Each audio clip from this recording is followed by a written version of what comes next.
بهترین مربی تاریخ بارسلونا. سلام رفقا، امروز می‌خواهیم نگاهی بندازیم به 4 تا از بهترین مغزهای متفکر تاریخ باشگاه بارسلونا. یوهان کرایوف. او فقط یه مربی نبود، یه فیلسوف بود که دی ان ان بارسا رو با تیم در این تیم و تاکتیک‌های هجومیش برای همیشه تغییر داد.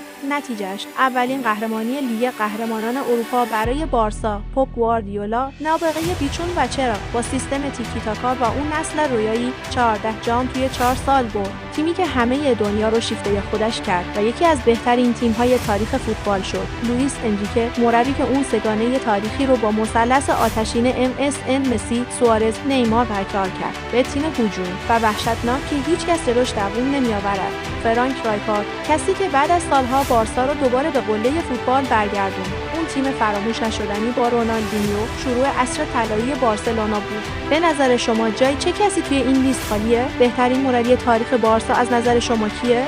حتما نظراتتون رو برام کامنت کنید.